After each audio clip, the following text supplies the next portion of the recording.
Hi guys, welcome in. Today we're going to be looking at disturbing sports moments caught on live TV. How's it going, guys? Big milestone this week. We hit 50 subscribers, so thank you to all of you. I hope everybody's enjoying the content. Now, as you know, today we're looking at moments on live TV, which can get pretty crazy considering you're seeing live and unedited interactions. This list has moments all over the board, some sad, some just crazy. So let's get into it with my first pick.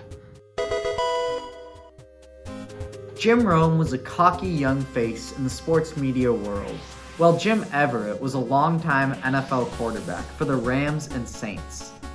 Rome had a habit of making fun of the quarterback, commonly referring to him as Chris Everett in reference to the female tennis star.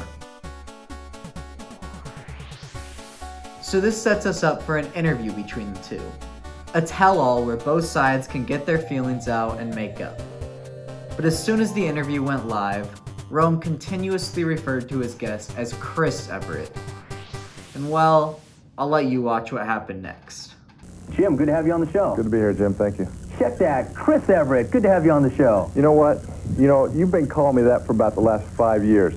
About 2 years, actually, Chris. Well, hey, you know what? Let me You may have even been Jim Everett back there, but somewhere along the way, Jim, you ceased being Jim and you became Chris. Well, let me tell you a little secret.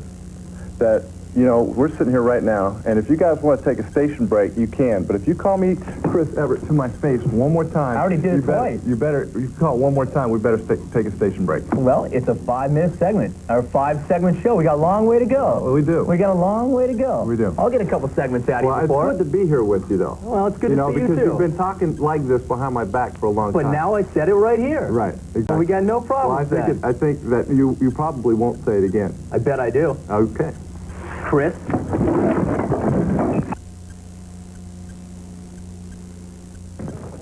So yeah, Everett attacked Rome, and the interview ended with Everett storming out of the studio. Jim Rome later apologized for taking it too far, while Jim Everett really showed no remorse.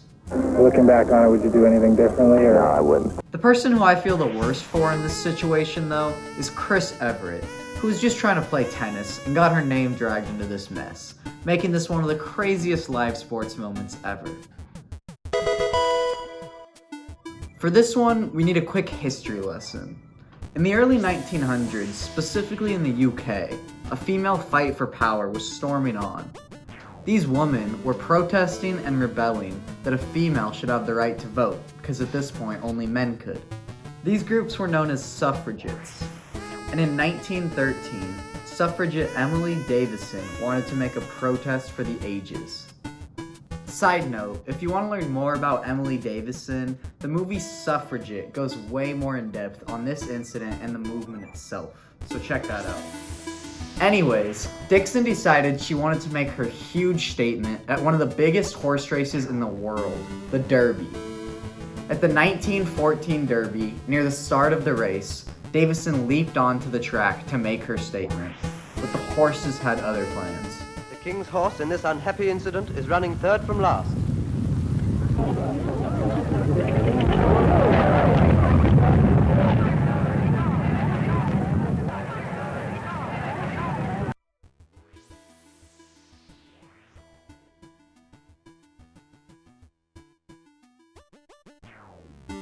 Dixon was transferred to a local hospital and would die of her injuries shortly after.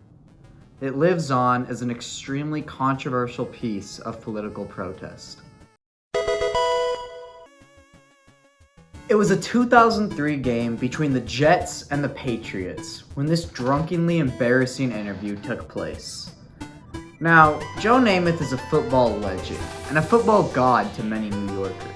But on this day, a 60-year-old Joe Namath would have an interview that would put a massive dent in his reputation, especially for today's standards. And this interview, which is with Susie Colbert, could have been a lot worse if not for the extremely impressive way Colbert handled it. Everything that anyone else has watched Chad play impresses me. The same thing impresses them. What does it mean to you now when the team is struggling? I want to kiss you. I couldn't care less about the team struggling. I want to kiss you.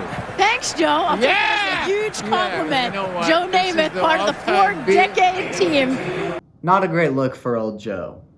Now, this moment actually played a huge role in Joe Namath's life and really helped him try to get off of his alcohol abuse issues. But again, the composure of Susie Colbert is what kept this from being a really ugly moment, so shout out to her. So this one's a bit more lighthearted. I didn't want to be too negative. But still, the way that Kevin Garnett does not break character in this video really makes you think he's serious. Garnett ripped into his interviewer, Craig Sager, for his fashion. And Sager was known for wearing some pretty extreme fashion throughout the years, but Garnett really hated this one. Okay, look, I've never in my life tried to really go at you in your suits and stuff. Tonight, I am stressing to you, you take this outfit home and you burn it. We don't want to see this. I know you don't double back with outfits. I've never seen you in an outfit twice, but you take this right here. I don't care if it's Versace, name brand, it costs you. No, Saeed, I don't care. You take this and you burn it. It's not any part I can keep? No, nothing. So when you get done with this, you should be butt-ass naked. This should be burned, okay? It's good to see you, like always. In the shoes, too. Just burn them, okay? They just burn it. Don't ask no questions. Just burn the red socks, which the people can't see at home. Take all this, handkerchief, lime thong, all that. Burn it, okay? Flare cell? Burn it. Now, this interview takes on a bit more of a sad meaning in the present day, as Craig Sager passed away from leukemia in 2016. Watching his old highlights is tough, because he was just so amazing at what he did, and his interactions with the players was so good. It's sad, man. It really is. So let's move on. In 1995, the Rockets and Knicks were in the middle of Game 5 of the NBA Finals. However, most of the attention was not focused on the basketball game.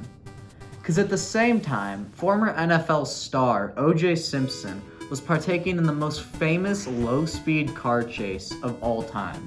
And in the middle of Game 5, on live television, the decision was made to switch from the game to broadcast the live chase. 3-second violation called out of line. This is a Channel 5 News special report. There is a rather amazing story developing in Los Angeles this hour where California Highway Patrol is in pursuit of a white Ford Bronco, a car that was reported to be one that might contain O.J. Simpson and a friend earlier today. You're looking now at a live picture in Southern California. We're going to switch live to... So aside from the disturbing nature of the car chase and why it happened, you really got a feel for Rockets and Knicks fans here. I mean, this was a 2-2 series, a close game, and I personally would be so upset if my team was in the NBA Finals and I couldn't watch. So I feel like those are the guys who really got screwed over the most from this. Alright guys, there you have 5 of my picks for the most disturbing sports moments in live TV. I tried to get some different styled moments, but there's plenty more to choose from, so if you liked it, please let me know. Otherwise, stay tuned, we're gonna keep pumping these videos out. I'll see you next week.